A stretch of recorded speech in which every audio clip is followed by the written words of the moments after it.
Dear students, welcome to atomic physics. ICSE class 9 physics chapter 1 का ये दूसरा lecture है। जो चैप्टर का नाम है मेजरमेंट्स एंड एक्सपेरिमेंटेशन, और जो बुक हम फॉलो कर रहे हैं उसका नाम है सेलेना पब्लिशर का बुक, जो आपका नॉर्मल टेक्स्ट बुक है। पिछले लेक्चर में हम इतने सारे टॉपिक्स कवर किए हैं, और आज के लेक्चर में हम पढ़ेंगे units of length, mass and time. ठीक है, तो इस लेक्चर का जो मेन टॉपिक्स होगा वो है units of length, units of mass and units of time. तो उससे पहले हमको कुछ प्रीफिक्स के बारे में जानना पड़ेगा। तो यहाँ पे आप देखिए, मैं एक लिस्ट यहाँ पे बना के रखा हूँ। अगर लेंथ के बारे में बोला जाए तो मीटर होता है उसका ऐसा यूनिट। तो उसको हम बेस मान के चलेंगे, और हम याद रखेंगे क्या, यहाँ से लेके यहाँ तक क्या है, kilometre, hectometre, decametre, metre, decimetre, centimetre, millimetre, ये आपको याद करना है। ठीक है। अगर हम मास की बात करें तो यहाँ पे सिमिलर होगा, सिर्फ मीटर को छोड़ के ग्राम यहाँ पे बोलना पड़ेगा। ठीक है, मतलब मीटर को ग्राम से रिप्लेस करना पड़ेगा। किलोग्राम, हेक्टोग्राम, डेकाग्राम, ग्राम, डेसीग्राम, सेंटीग्राम, मिलीग्राम। क्योंकि जो मास का ऐसा यूनिट है वो किलोग्राम है, तो हम इसको रेड में मार्क किए हैं। तो इसको हम बेस पॉइंट समझेंगे। ठीक है, बेस पॉइंट का मतलब क्या है, हम सब ये सारे यूनिट को इस यूनिट में कन्वर्ट करना सीखेंगे। ये सारे यूनिट को इस यूनिट के रूप पे कन्वर्ट करना सीखेंगे।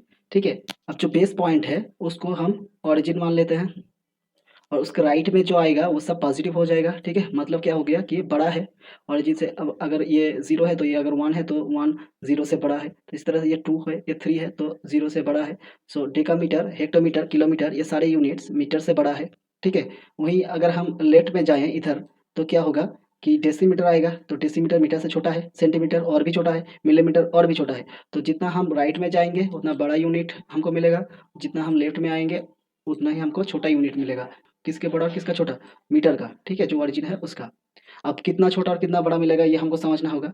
ठीक है, तो हर एक घर के लिए हम 10 मल्टीप्लाई करेंगे। मान लीजिए यहाँ पे मुझे दिया गया है 1 डेका मीटर इक्वल्स टू कितना मीटर है, हम सब कुछ मीटर में कन्वर्ट करेंगे। ठीक है, तो मान लीजिए 1 डेका मीटर के बाद बोला गया है, आपको पूछा गया है कि 1 डेका मीटर, शॉर्ट में टीएम लिखते हैं, इक्वल्स टू कितना मीटर है। तो आपको क्या करना पड़ेगा, डेका मीटर के कितने घर के बाद मीटर आते हैं इसको आप पहले समझिए। डेका मीटर के बाद सिर्फ एक ही घर है मीटर, और एक घर मतलब 10 गुना। ठीक है, क्योंकि ये बड़ा है। ठीक है, तो 1 decametre equals to 10 metre हो गया। अगर आपको बताए कि 1 हेक्टोमीटर इक्वल्स टू कितने मीटर है, 1 हेक्टोमीटर, अब हेक्टोमीटर से मीटर में जाना पड़ेगा। ठीक है, तो एक घर आया, दो घर आया, तो इसका मतलब है हेक्टोमीटर से मीटर जाने के लिए हमें 2 बार जंप करना पड़ेगा। तो 2 बार 10 और 10, तो इसको गुना कर दीजिए आप। ठीक है, तो क्या हो गया, 100 मीटर। ठीक है, 1 हेक्टोमीटर का मतलब है 100 मीटर। उसको हम लिख सकते हैं 10 टू द पावर 2 मीटर, है ना। 10 स्क्वायर, उसका मतलब ही तो 100 है। अगर आपको पूछा गया कि अगर आपको पूछा जाए कि 1 किलोमीटर में कितना मीटर है, तो क्या होगा, 1 2 3 बार आपको जंप करना पड़ेगा। तो तीनों 100 को यहाँ पे मल्टीप्लाई करना पड़ेगा। तो 1 किलोमीटर आपको मिल जाएगा बराबर 1000 मीटर। और 1000 मीटर को हम क्या बता सकते हैं, 10 टू द पावर 3 मीटर, है ना। तो यहाँ पे 10 टू द पावर 3 मीटर आ जाएगा। ठीक है, तो इस तरीके से हम ये जो राइट वाला है इसको हम मीटर में कन्वर्ट कर सकते हैं। अब लेफ्ट वाले में कैसे होगा, तो ये तो ऑरिजिन हो गया मीटर, यहाँ से राइट वाला बड़ा यूनिट है, और यहाँ यहाँ पे लेफ्ट वाला क्या है, छोटा यूनिट है। अगर आपको कोई पूछे कि डेसीमीटर, 1 डेसीमीटर कितने मीटर के बराबर है। ठीक है, 1 डेसीमीटर, 1 डेसीमीटर बराबर कितना है, यहाँ पे 10 गुना हो गया था, और अगर हम यहाँ पे जाए तो 10 घट रहा है। ठीक है, यहाँ पे डिवाइड होगा। सो 1/10 मीटर हो गया। इसको हम लिख सकते हैं 10 टू द पावर -1 मीटर। अगर आपको पूछे कि 1 सेंटीमीटर इक्वल्स टू कितने मीटर है, तो 1 सेंटीमीटर इक्वल्स टू 2 बार आना पड़ा है ना, पहले डेसीमीटर में फिर मीटर में। तो 1/100, 10 × 10, उसको आप यहाँ पे डिवाइड करेंगे, 1/100 मीटर, है ना। तो 1 मिलीमीटर कितना है, 1 मिलीमीटर इक्वल्स टू कितना है, 10 टू द पावर -3 हो जाएगा, क्योंकि 3 बार आना पड़ रहा है ना। तो 10 टू द-3 मीटर। तो इस तरीके से आप मेजर कर सकते हैं। अगर आपको पूछा जाए कि 1 मीटर इक्वल्स टू कितना मिलीमीटर है, तो आप क्या करेंगे, मीटर से आप मिलीमीटर में जा रहे हैं तो आपका रिवर्स डायरेक्शन होगा, मतलब यहाँ आप जाएंगे, उसके बाद यहाँ, उसके बाद यहाँ। तो मीटर क्या हो गया, बड़ा यूनिट है ना। और 3 घर यहाँ पे छोटा यूनिट में आ रहा है, तो मीटर सबसे इन मिलीमीटर से बड़ा है, लेफ्ट वाले से। सो 1 मीटर इक्वल्स टू क्या होगा, कितना मिलीमीटर के बराबर होगा, यहाँ पे आपको गुना करना पड़ेगा, 10 टू द पावर 3 मीटर। है ना, क्योंकि आप बड़े से छोटे में जा रहे हैं तो बड़े को छोटे में मिलीमीटर होगा यहाँ पे, तो बड़े को छोटे से रिप्रेजेंट कर रहे हैं तो छोटा हमेशा ज़्यादा होता है, मतलब ज़्यादा गुना होता है छोटे के साथ। तो 1 मीटर इक्वल्स टू 10⁻³ मिलीमीटर होगा। ठीक है, यहाँ पे आप देख सकते हैं बड़े से हम छोटे में आ रहे थे तब मल्टीप्लाई हो रहा था, जब छोटे से बड़े में जा रहे थे तो डिवाइड हो रहा था। अब मीटर से भी हम मिलीमीटर आ सकते हैं, तो इसका मतलब क्या हो गया कि हम बड़े से छोटे में जा रहे हैं। अब बड़े से छोटे में आने के लिए हमको क्या करना पड़ता है, मल्टीप्लाई। सो मीटर को अगर हम मिलीमीटर के रूप में लिखें तो कितना घर आ रहे हैं हम उसको देखना पड़ेगा, 1 2 3 घर, तो 10⁻³ यहाँ पे मिलीमीटर, यहाँ पे पॉजिटिव आएगा पावर में, क्योंकि हम बड़े से छोटे में जा रहे हैं। ठीक है, तो इस तरीके से हम जो मतलब प्रीफिक्स है उसको समझ सकते हैं, और कितना मतलब इसका जो रिलेशन है वो हम यहाँ पे आइडेंटिफाई कर सकते हैं, और सारे कुछ हम मीटर के रूप में लिखेंगे। अगर क्वेश्चन में कुछ और बताया जाए तो आपको अकॉर्डिंगली करना पड़ेगा। ठीक है, और भी बहुत सारे हैं यहाँ पे, किलोमीटर के बाद भी है और इधर मिलीमीटर के बाद भी है। तो पहले हम किलोमीटर के बाद के जो यूनिट्स है उसको हम, जो प्रीफिक्स है उसको हम यहाँ पे डिस्कस करने जा रहे हैं। तो उसके बाद आएगा मेगा, किलोमीटर के बाद आएगा मेगामीटर। ठीक है, मेगा क्या होता है, यहाँ पे देखिए एक 10⁻1 मतलब 10 था, यहाँ पे 10⁻2 था, यहाँ पे 10⁻3 था। ये मतलब सीक्वेंस वाइज था 1 2 3, लेकिन यहाँ पे 3 के बाद ये हो जाएगा 10⁻6। ठीक है, इसका क्या मतलब है, 1 मेगामीटर को अगर हम मीटर में कन्वर्ट करें तो लिखा जाता है 10⁻6 1, ये वाला m कैपिटल होगा, मेगा मीटर इक्वल्स टू, ये मिलीमीटर नहीं है, कैपिटल M है, दोनों अगर स्मॉल होता तो मिलीमीटर हो जाता। तो 1 मेगामीटर इक्वल्स टू 10⁻6 मीटर, क्योंकि मेगामीटर बहुत बड़ा है किलोमीटर से भी बड़ा, तो ये नंबर पॉजिटिव ही होगा, मतलब पावर में पॉजिटिव ही होगा। ठीक है, तो मेगा मेगा के बाद क्या आता है, गीगा आता है ना, गीगा। अब 3 3 करके यहाँ पे इंक्रीज होगा पावर में, पहले तो 1 2 3 मतलब सीक्वेंस वाइज था, अब 3 3 करके यहाँ पे 10⁻3 आ गया, 1 किलोमीटर इक्वल्स टू 10⁻3 मीटर। अब मेगा आ गया 10⁻6 मीटर, अब गीगा 10⁻9 मीटर, है ना, गीगा 10⁻9। उसके बाद क्या आएगा, टेरा, उसके बाद आएगा टेरा, टेरा क्या होगा 10⁻12, है ना। उसके बाद आएगा क्या, पेटा, है ना, पेटा 10⁻15, यहाँ पर लिख दीजिए पेटा 10⁻15। तो इस तरीके से ये पॉजिटिव डायरेक्शन में इस तरीके से बढ़ते जाएंगे, और इसके लिए जो टेबल है वो यहाँ पे है, आप देख सकते हैं किलोमीटर से यहाँ पे पॉजिटिवली बढ़ते गए। ठीक है, मेरा जो यहाँ पे सीक्वेंस है, जो मतलब यहाँ पे मैंने जिस तरीके से अरेंज किए हैं ये आपको ज़्यादा आसानी से समझ में आएगा। टेबल को आपको रटने की ज़रूरत नहीं है, आप जस्ट इस तरीके से सोचिए, ये है ऑरिजिन बेस पॉइंट, और उसके बाद ये पॉजिटिव है, बढ़ते जाएंगे मीटर से ज़्यादा, जो बेस पॉइंट है उसके ज़्यादा राइट साइड में, और जो लेफ्ट साइड में है वो मीटर से कम, और लेफ्ट साइड वाला भी मिलीमीटर से और भी है, मिलीमीटर से और भी छोटा है, तो उसको हम यहाँ पे लिख देते हैं 10⁻³ आ जाता है यहाँ पे मिलीमीटर, मतलब 1 मिलीमीटर को अगर हम मीटर में कन्वर्ट करें तो 10⁻³ आता है। देखिए यहाँ पे भी 10⁻3 +3 आया था, उसके बाद +6, उसके बाद +9, +12, इस तरीके से यहाँ पे इंक्रीज होते गए 3 3 करके, यहाँ पे भी 3 3 करके इंक्रीज डिक्रीज होता है यहाँ पे, क्योंकि पावर में नेगेटिव आता है ना। तो मिली के बाद आता है माइक्रो,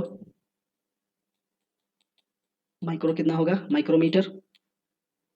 ठीक है, माइक्रोमीटर जिसको सिंबलाइज ऐसे किया जाता है, ये है म्यू साइन, म्यू एम, तो इसको बोलते हैं माइक्रोमीटर। तो ये कितना हो जाएगा, 10⁻6 मीटर के बराबर हो जाएगा, 10⁻6 मीटर के बराबर। अगर हम माइक्रो से मीटर में आए तो 10⁻6 आ जाएगा, अगर मीटर से हम माइक्रो में जाए तो 10⁻6 हो जाएगा, क्योंकि मीटर बड़ा है, तो बड़े से छोटे अगर जाए तो पॉजिटिव आता है पावर में, और छोटा से बड़े में अगर आते हैं तो पावर में नेगेटिव आता है ना। माइक्रो, माइक्रो के बाद क्या आता है, नैनो, नैनो आता है, नैनोमीटर, 9 9 नैनो 10⁻9। ठीक है, 9 का जो 9 है और ये n है नैनो, ये आपको याद रहेगा, नैनोमीटर। तो नैनोमीटर को अगर हम मीटर में लिखें तो 10⁻−9 मीटर आएगा। ठीक है, क्योंकि छोटे से बड़े में जा रहे हैं तो पावर में नेगेटिव आएगा। ठीक है, उसके बाद क्या आएगा यहाँ पे, पिको, नैनो के बाद पिको, पिको में क्या आ जाएगा 10⁻12 पिको। उसके बाद आएगा फेमटो, फेमटोमीटर को एफएम बोलते हैं, 10⁻15। इस तरीके से 3 3 करके यहाँ पे पावर में डिक्रीज होते जाएंगे, माइनस करके यहाँ पे 3 3 डिक्रीज होते जाएंगे। 10⁻³ हो गया मिली, उसके बाद माइक्रो 10⁻6, उसके बाद नैनो 10⁻9, उसके बाद पिको 10⁻12, उसके बाद फार्मी और द फेमटो 10⁻15।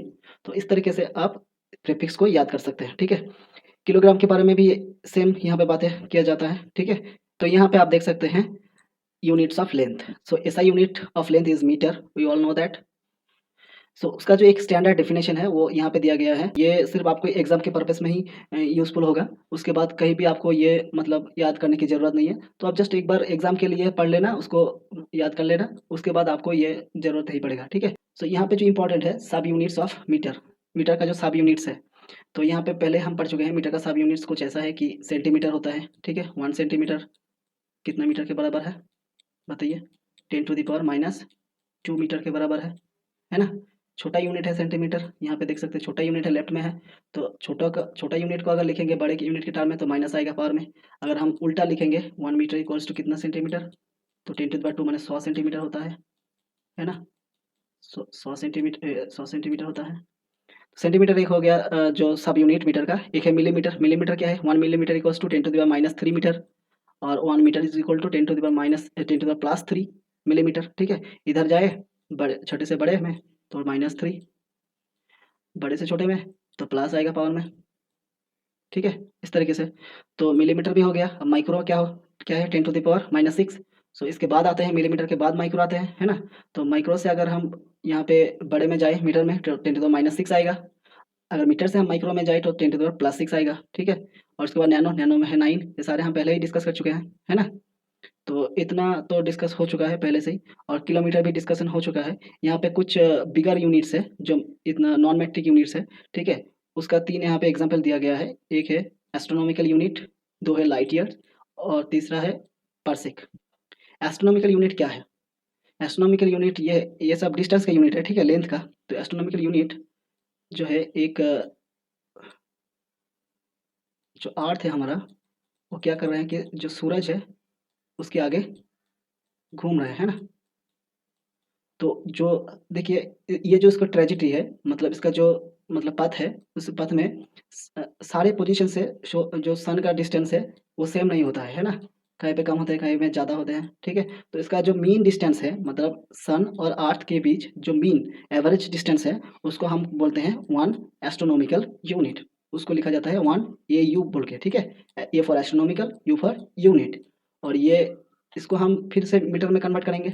और ये कितने मीटर के बराबर है? ये है 1.496 इंटू 10⁻11 मीटर। ये हम जियोग्राफी में भी पढ़ चुके हैं, ठीक है। 14,96,96,00,000 किलोमीटर जो डिस्टेंस है वो होता है सन और अर्थ के बीच जो एवरेज डिस्टेंस, ठीक है। अगर इसको हम किलोमीटर में लिखें तो क्या कैसे लिख सकते हैं? देखिए ये तो मीटर में आ गया, ठीक है। किलोमीटर में अगर लिखे तो क्या हो? 1 किलोमीटर हमको पता है कि 10⁻³ मीटर है।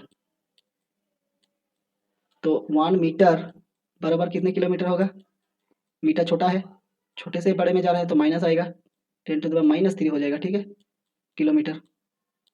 1 मीटर बराबर 10⁻³ किलोमीटर, है ना। तो यहाँ पे ये जो नंबर है उसके बाद मीटर लिखा है, इसका मतलब क्या है कि वो नंबर रहेगा उसके बाद 96 10⁻11 ये नंबर है, उसके साथ 1 मीटर गुना है, तभी तो हम इसको ये लिख सकते हैं, ये गुना 1 मीटर, है ना। तो इस तरीके से हम लिख सकते हैं। अब हमको पता चल गया कि 1 मीटर बराबर 10⁻³ किलोमीटर है। तो हम इस 1 मीटर की जगह 10⁻³ किलोमीटर लिख सकते हैं। तो हमारा जो आते हैं डेटा यहाँ पे 10⁻11 जैसा था ऐसा रहेगा, ऐसे ही रहेगा। उसके बाद 10⁻³ को हम गुना कर देंगे, किलोमीटर के रूप में लिखेंगे तो 1 मीटर की जगह हम 10⁻³ किलोमीटर लिख दिए। तो जो रिजल्ट आता है 1.496 इंटू 10⁻, यहाँ पे 11 था और 3 यहाँ पे माइनस है, यहाँ पे +11 -3, सो यहाँ पे +8 आ जाएगा किलोमीटर। तो 1 astronomical unit equals to 1.496 into 10⁻11 metre, जो कि बराबर है 1.496 इंटू 10⁻8 किलोमीटर। सो अगर आपको मीटर में पूछे तो 10⁻11 पावर होगा, अगर आपको किलोमीटर में पूछे तो 10⁻8 का पावर होगा, ठीक है। तो ये हो गया हमारा ये वाला पेज। तो अब नेक्स्ट पेज में जाते हैं। यहाँ पे और भी 2 यूनिट्स है जो बिगर यूनिट लेंथ के, एक है लाइट ईयर और दूसरा है पार्सेक। अब लाइट ईयर क्या है? लाइट ईयर आप देख सकते हैं यहाँ पे लाइट के बारे में बोला गया है, लाइट, और ईयर के बारे में भी बोला गया है। हमको पता है कि ईयर एक समय है, ठीक है। तो लाइट लाइट क्या करते हैं, वो हमेशा ट्रैवलिंग करते हैं, है ना। तो लाइट एक ईयर में जो डिस्टेंस कवर करते हैं, एक ईयर में जो डिस्टेंस कवर करते हैं, उसको बोला जाता है 1 लाइट ईयर। अब लाइट का जो स्पीड है वो कितना है, 3 इंटू 10⁸ मीटर पर सेकेंड, ये होता है लाइट का स्पीड। अगर आपको पता नहीं है तो आप नोट कर लीजिए, जिसको सी से डिनोट किया जाता है। लाइट का स्पीड इतना होता है। और 1 ईयर, हमको तो पता है 1 ईयर इक्वल्स टू कितना है, 365 डेज, है ना। इसको सेकेंड में हम कन्वर्ट करेंगे, क्योंकि यहाँ पे मीटर पर सेकेंड लिखा है, तो टाइम को भी हम सेकेंड में कन्वर्ट करेंगे। तो 365 दिन, हर दिन में लगभग 24 घंटे, हर घंटे के लिए 60 मिनट, और हर मिनट के लिए 60 सेकेंड। तो इतना सेकेंड होता है एक ईयर में, है ना। तो जो डिस्टेंस होगा वो क्या है, speed equals to distance by time. ये हम सेकंड चैप्टर में भी डिस्कस करेंगे। अभी तक के लिए इतना ही समझ लीजिए कि स्पीड इक्वल्स टू डिस्टेंस पर टाइम। सो डिस्टेंस क्या होगा, स्पीड इनटू टाइम, है ना। तो स्पीड इतना है और टाइम कितना सेकंड है, इतना सेकंड। तो इसको इसके साथ गुना करेंगे तो जो रिजल्ट आएगा उतना मीटर आएगा, किसके बराबर, 1 लाइट ईयर के बराबर, है ना। तो यही डिस्टेंस क्या होता है, 1 लाइट ईयर, क्योंकि लाइट जो जिसका स्पीड है c, वो 1 ईयर में जो डिस्टेंस कवर करते हैं उसको हम बोलते हैं 1 लाइट ईयर। सो इतना मीटर होगा 1 लाइट ईयर। यहाँ पे कैलकुलेट किया है, जिसका वैल्यू आता है 9.46 इंटू 10⁻12 किलोमीटर। अगर मीटर में लिखे तो 9.46 इंटू 10⁻15 मीटर। तो ये आते हैं 9.46 इंटू 10⁻15 मीटर। किलोमीटर में लिखे तो क्या होगा, 10⁻³ यहाँ पे गुना होगा, क्योंकि 1 मीटर बराबर 10⁻³ किलोमीटर। सो पावर में 3 घटेगा 10 की पावर में। सो अगर किलोमीटर में लिखे तो 9.46 इंटू 10⁻12 किलोमीटर, जो लाइट ईयर है उसके बराबर। 1 light year equals to 9.46 into 10⁻12 kilometre, या फिर आप लिख सकते हैं उसको 9.46 इंटू 10⁻15 मीटर, ठीक है। तो लाइट ईयर हो चुका है, होप यू अंडरस्टैंड। अब यहाँ पे क्या है, पार्सेक। जो तीसरा जो है बिगर यूनिट डिस्टेंस का और जो लेंथ का, वो है पार्सेक। यहाँ पे क्या बोला गया है, देखिए ये डेफिनेशंस भी बहुत इंपॉर्टेंट है लाइट ईयर के लिए। ये light year is the distance travelled by light in vacuum. जो सी वाला स्पीड हमने लिखा था ना, वो स्पीड वैक्यूम में है। So a light year is the distance travelled by light in vacuum in 1 year. Okay, so 1 year में लाइट वैक्यूम में जितना डिस्टेंस कवर करते हैं उसको बोलते हैं 1 लाइट ईयर, जो कि 9.46 इंटू 10⁻15 मीटर है, और 9.46 इंटू 10⁻12 किलोमीटर है, ठीक है। अब यहाँ पे पार्सेक के बारे में बताइए, देखिए 1 parsec is the distance from where the semi-major axis of orbit of Earth subtends an angle of 1 second। तो कुछ ऐसे टर्म है जो आपको समझना पड़ेगा, जैसे कि सेमी मेजर एक्सिस, ठीक है। मान लीजिए ये अर्थ का एक्सिस है, जो अर्थ सन के अराउंड यहाँ पे रोटेट कर रहे हैं, ठीक है। ये सन है और यहाँ पे अर्थ है, ठीक है। तो यहाँ से लेके यहाँ तक ये एक पूरा जो है ऑर्बिट, इसको बोलते हैं एक इलिप्स, मतलब इलिप्टिकल ऑर्बिट है। तो ये जो इलिप्स का ये वाला एक्सिस है, इसको बोलते हैं मेजर एक्सिस, ठीक है, मेजर एक्सिस। और इसका जो हाफ होता है उसको बोलते हैं सेमी मेजर, मतलब यहाँ से लेके यहाँ तक सेमी मेजर। तो semi major axis is nothing but the mean distance between the earth and the sun, ठीक है। और जिसको हम 1 एस्ट्रोनॉमिकल यूनिट भी बताते हैं, ठीक है। तो यहाँ पे जो सेमी मेजर एक्सिस यहाँ पे लिखा भी गया है कि 1 एस्ट्रोनॉमिकल यूनिट बताते हैं, ठीक है। तो ये हो गया 1 एस्ट्रोनॉमिकल यूनिट। अब क्या बता रहे हैं कि जो सबटेंस मतलब करते हैं, क्रिएट करते हैं एन एंगल ऑफ 1 सेकेंड। क्या बता रहे हैं कि ये जो 1 सेकेंड है ना, ये एंगल का यूनिट है। एंगल का यूनिट रेडियन भी होता है, एंगल का यूनिट डिग्री भी होता है, डिग्रीज। एंगल का यूनिट मिनट भी होते हैं, एंगल का यूनिट सेकेंड भी होता है, ठीक है। डिग्री को अगर हम छोटा करें तो मिनट, मिनट से भी छोटा यूनिट होता है सेकेंड। ये सारे एंगल्स का भी यूनिट है। टाइम का भी यूनिट हमको पता है कि मिनट सेकेंड होता है, लेकिन एंगल का भी यूनिट होता है, ठीक है। तो यहाँ पे इसको हम रीड्रॉ करते हैं कि यहाँ पे सन और यहाँ पे अर्थ, ठीक है। तो ये जो डिस्टेंस हमने बताया कि 1 एस्ट्रोनॉमिकल यूनिट होता है, जो कि सेमी मेजर एक्सिस। अब कोई एक पोजीशन ले लेते हैं यहाँ पे, अर्थ तो यहाँ पे रुका नहीं है, वो रोटेट करते जा रहे हैं, ठीक है। तो कोई एक पोजीशन में अर्थ यहाँ से यहाँ तक आ गया, ठीक है, यहाँ से यहाँ पहले था, उसके बाद यहाँ पे आ गया। तो अब इसको हम डॉट डॉट में टानेंगे, तो इसको यहाँ पे कनेक्ट कर दिया सन के साथ। तो ये जो एंगल, ये बीच का जो एंगल, ये दो लाइन के बीच में जो एंगल है, ये वाला एंगल अगर 1 सेकेंड होता है, मतलब 1 सेकेंड होता है, ऐसे डिनोट किया जाता है 1 सेकेंड को एंगल की। तो अगर ये एंगल 1 सेकेंड आता है, तो ये जो डिस्टेंस है यहाँ से यहाँ तक, ये डिस्टेंस को हम बोलते हैं 1 पर सेक, ठीक है। जो आर्क लेंथ है उसको हम बोलते हैं 1 पर सेक। यहाँ पे 1 पर सेक की अगर हम वैल्यू निकालें, जो मैग्नीट्यूड है मीटर्स के टर्म पे या फिर लाइट ईयर के टर्म पे, अगर हम यहाँ पे इसको रिप्रेजेंट करें, तो इसका जो वैल्यू है वो फाइंड करना पड़ेगा, इसका जो मैग्नीट्यूड मतलब जो डिस्टेंस है वो फाइंड करना पड़ेगा। तो कैसे करेंगे, ये जो एंगल पहले से बताया कि 1 सेकेंड है, तो क्या होगा, जो आर्क मतलब जो एंगल का फॉर्मूला है वो पहले हम लिख लेते हैं। एंगल इक्वल्स टू क्या होता है, जो आर्क लेंथ होता है ना, arc length divided by radius, ऐसे होता है। यहाँ पे जो आर्क लेंथ है वो क्या है, यहाँ पे angle equals to arc length को हम क्या बोलते हैं, परसेक, है ना, वही तो परसेक है। जहाँ रेडियस क्या होता है, यहाँ से लेके यहाँ तक की डिस्टेंस लगभग सेम एवरेज वही होगा, 1 एस्ट्रोनॉमिकल यूनिट जैसा ही होगा, है ना, 1 एस्ट्रोनॉमिकल यूनिट जैसा ही होगा। तो 1 परसेक कितना होगा, 1 परसेक बराबर होगा कितना, एंगल गुना एस्ट्रोनॉमिकल यूनिट। 1 एस्ट्रोनॉमिकल यूनिट हमने पहले ही पढ़ा है, जो होते हैं 1.496 इंटू 10⁻11 मीटर का, उसको गुना करना पड़ेगा एंगल से जो है 1 सेकेंड। अब सेकेंड को हमको क्या करना पड़ेगा, रेडियन में कन्वर्ट करना पड़ेगा, क्योंकि ये मीटर में है, ठीक है। ये जो एस्ट्रोनॉमिकल यूनिट हमने लिखा है 1.496 इंटू 10⁻11, ये मीटर में है।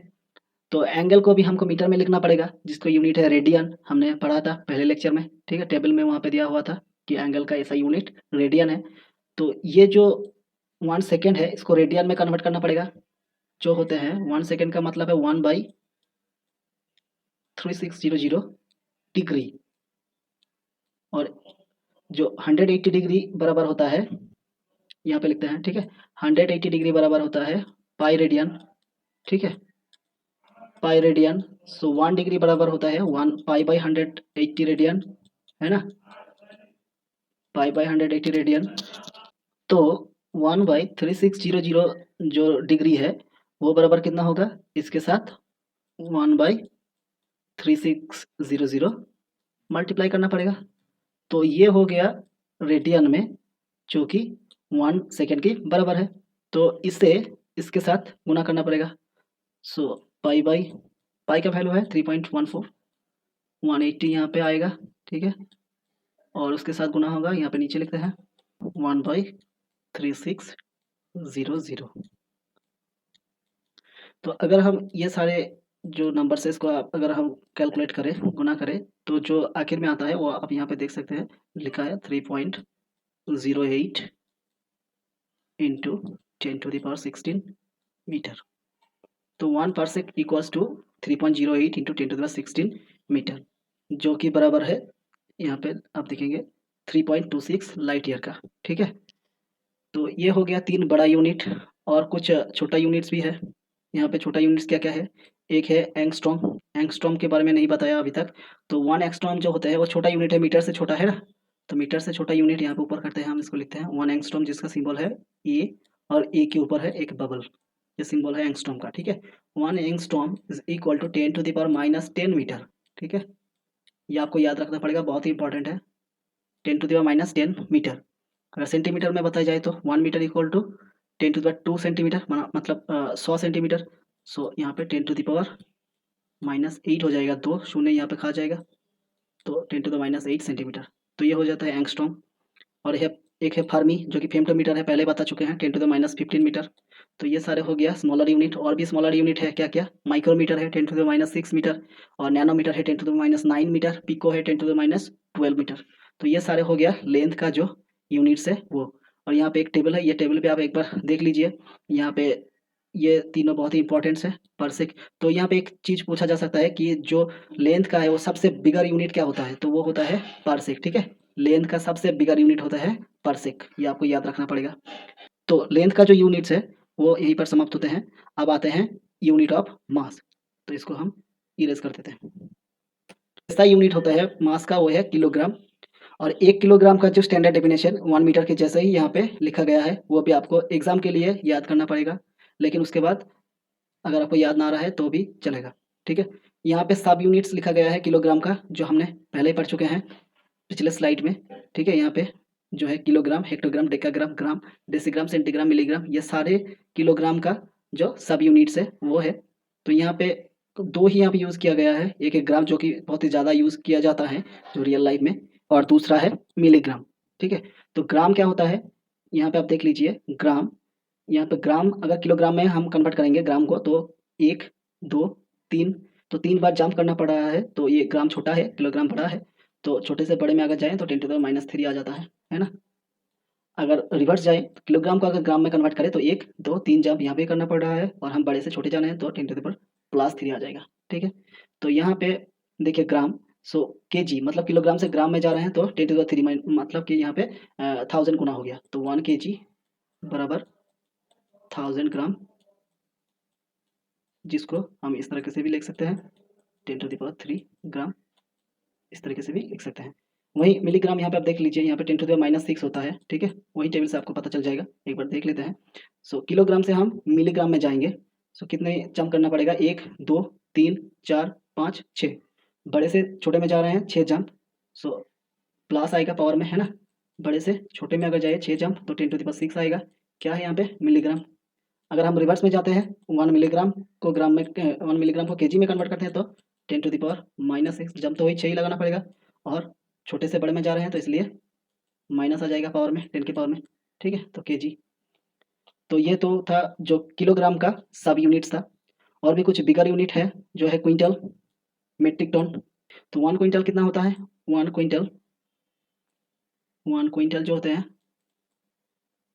वो 100 केजी के बराबर होता है, 100 केजी का, 100 किलोग्राम का बराबर होता है 1 क्विंटल। अब 1 जो टन, मेट्रिक टन भी बोला जाता है, इसको टन भी बोला जाता है। सो 1 मेट्रिक टन वो कितने बराबर होते हैं, TONE टन, वो है 10 क्विंटल के बराबर होता है। ठीक है, 10 क्विंटल का बराबर होते हैं। एक एक क्विंटल कितने का है, 100 केजी का, तो 10 क्विंटल कितना होगा, 1000 केजी का। तो एक क्विंटल 100 केजी, एक टन 10 क्विंटल, या फिर 1000 केजी। ठीक है, तो ये कुछ यूनिट्स है मास का, इतना हम पढ़ चुके हैं। और उसके बाद कुछ नॉन मैट्रिक यूनिट्स भी हैं, जैसे कि एटॉमिक मास यूनिट, जिसको सिंपली 1 यू भी लिखा जाता है, कभी कभी 1 एटॉमिक मास यूनिट, AMU, इस तरीके से भी लिखा जाता है। इस यूनिट से क्या करते हैं, जो एटॉमिक लेवल का मास है वो मेजर किया जाता है। ठीक है, so 1 atomic mass unit equals to 1.67, 1.667 या फिर 1.67 इंटू 10⁻⁻27 kg, ऐसे कुछ होता है 1 एटॉमिक मास यूनिट के बराबर। ठीक है, तो ये भी बहुत ही इंपॉर्टेंट है, आपको ये याद करना पड़ेगा। ठीक है, तो ये वाला पेज हमने कवर कर चुके हैं। अब दूसरे पेज में जाते हैं। यहाँ पे आप देख सकते हैं, यहाँ पे लिखा गया है 1 AMU equals to 1.66 into 10⁻27 kg। 1.67 भी कहीं कहीं लिखा जाता है। ठीक है, तो आप 1.66 ही यूज़ करेंगे क्योंकि आपकी बुक्स में 1.66 है। ठीक है, अब सोलर मास भी होता है, सन का जो मास है उसको सोलर मास किया जाता है। ठीक है, हैवी बॉडी जैसा, तो उसका जो मास है वो 2 इंटू 10⁻30 kg है, ये भी आपको समझना पड़ेगा। ये टेबल आप एक बार जरूर देख लीजिए। 1 ग्राम इक्वल्स टू 10⁻3, 3 बार जंप किए थे। ठीक है, 10⁻3 सब कुछ केजी में लिखा जा रहा है, क्योंकि जो SI सिस्टम में मास का यूनिट है वो केजी है। उसी तरीके से आप यहाँ पे मिलीग्राम भी देख सकते हैं, केजी में लिखा गया है 10⁻6। एस्ट्रोनॉमिकल सॉरी, यहाँ पे एटॉमिक मास यूनिट भी लिखा जा रहा है 1.66 इंटू 10⁻27 केजी में। यहाँ पे क्विंटल भी केजी में है, मेट्रिक टन भी केजी में है, सोलर मास भी केजी में है। तो ये सारे हो गया बिगर यूनिट ऑफ मास। तो हम लेंथ का यूनिट भी कवर कर चुके हैं, अब मास का यूनिट भी कवर कर चुके हैं। अब जो बचा है वो है टाइम का यूनिट। ठीक है, हम सबको पता है कि टाइम का जो ऐसा यूनिट है वो सेकेंड होता है। और जैसे कि 1 मीटर 1 केजी का हमने डेफिनेशन पढ़ा है, उसी तरह से यहाँ पे सेकेंड का भी एक डेफिनेशन है 1 सेकेंड, यहाँ पे आप पढ़ सकते हैं।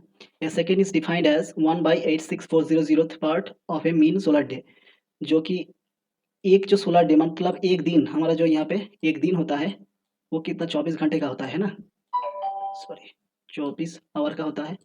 और इसको अगर हम सेकेंड में कन्वर्ट करें तो 86400 सेकेंड होता है।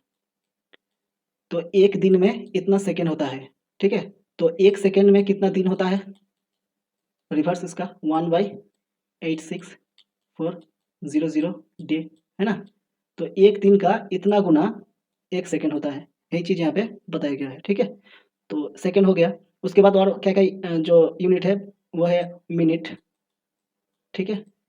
एक मिनट में कितने सेकेंड है, 60 सेकेंड है। उसके बाद क्या है, आवर, ठीक है। आवर में एक घंटा, एक घंटे में कितने मिनट है, 60 मिनट। और हर एक मिनट में कितना सेकेंड है, 60 सेकेंड। सो यहाँ पे 3600 सेकेंड आता है एक घंटे में, है ना। तो इस तरीके से 1 डे में इतना सेकेंड आता है। उसके बाद 1 मंथ आएगा, यहाँ पे देख सकते हैं आप, यहाँ पे लिखा है minute, hour, day, month. Lunar month क्या होता है, ल्यूनर मंथ है जो मून के रिस्पेक्ट में एक महीना, ठीक है। हम सारे के सारे जो मंथ ईयर डे होते हैं वो अर्थ के रोटेशन के अकॉर्डिंग हम कैलकुलेट करते हैं। अगर मून के रोटेशन के अकॉर्डिंग कैलकुलेट किया जाए तो जो 1 मंथ निकलता है उसको हम बोलते हैं ल्यूनर मंथ। जैसे कि अर्थ के रोटेशन के लिए 1 मंथ एवरेज होता है 30 दिन के करीब, 30 दिन का होता है एवरेज 1 मंथ। और 1 ल्यूनर मंथ होता है थोड़ा सा कम, 29.5 डेज, इतना होता है एक ल्यूनर मंथ। यहाँ पे आप पढ़ सकते हैं उसको। 1 ईयर आपको सबको पता है 365 दिन, उसको सेकंड में आप कन्वर्ट कर सकते हैं। 365 दिन, हर दिन में 24 घंटे, और हर घंटे में 60 मिनट, और हर मिनट में 60 सेकंड। सो ये जितना आएगा उतना सेकंड है 1 ईयर में, ठीक है। तो यहाँ पे और एक चीज़ है जिसको कहते हैं लीप ईयर। लीप ईयर क्या होता है कि कोई कोई साल ऐसा होता है जहाँ पे फरवरी मंथ जो होते हैं वो 29 डेज में होते हैं। नॉर्मली जो फरवरी मंथ है वो 28 डेज का होता है, लेकिन किसी किसी ईयर में फरवरी मंथ 29 डेज का होता है। उस सारे ईयर को बोलते हैं, उस सारे ईयर्स को हम लीप ईयर कहते हैं, ठीक है। तो लीप ईयर को जो नंबर ऑफ डेज होता है वो एक दिन ज़्यादा होता है, दैट मीन्स 366 डेज होता है। सो 1 लीप ईयर बराबर 366 डेज आता है, ठीक है। अब कैसे समझे कि कौन सा ईयर लीप ईयर है, तो जो ईयर 4 से डिवाइड होगा उसको हम लीप ईयर बता सकते हैं। जैसे यहाँ पे 1996 जो ईयर है 1996, इसको अगर हम 4 से डिवाइड करें तो 4 गुना 4 16 आता है, 3 9, यहाँ पे 4 9 36, 3 आता है, और ये 6 नीचे आ जाएगा, 4 9 36। तो आप देख सकते हैं कि 1996 जो ईयर है वो 4 से डिवाइडेड है।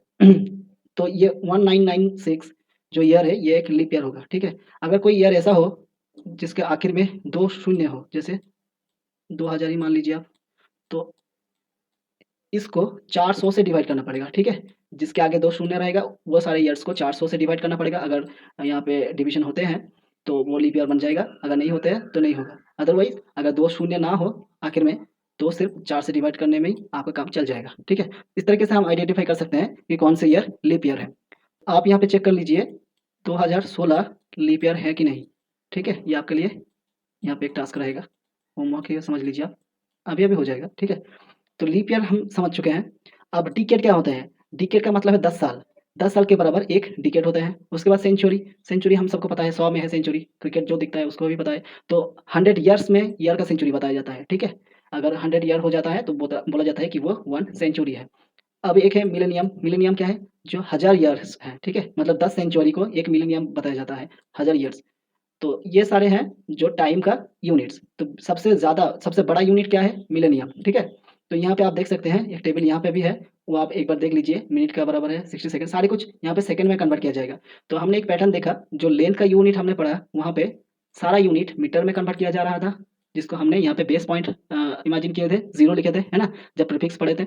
और उसके बाद जो मास का यूनिट है सारे यूनिट को केजी में कन्वर्ट किया जा रहा था। और सेकंड के लिए टाइम के लिए सारे यूनिट को सेकंड में कन्वर्ट किया जा रहा है। तो इसका मतलब है सारे यूनिट को हम यहाँ पे एसआई सिस्टम में, जो एसआई सिस्टम का यूनिट है उस फिजिकल क्वांटिटीज़ का, उससे हम रिप्रेजेंट कर रहे हैं। तो इस तरीके से हम जो यूनिट्स है उसके जो रिलेशंस है उसको हम यहाँ पे पता कर सकते हैं।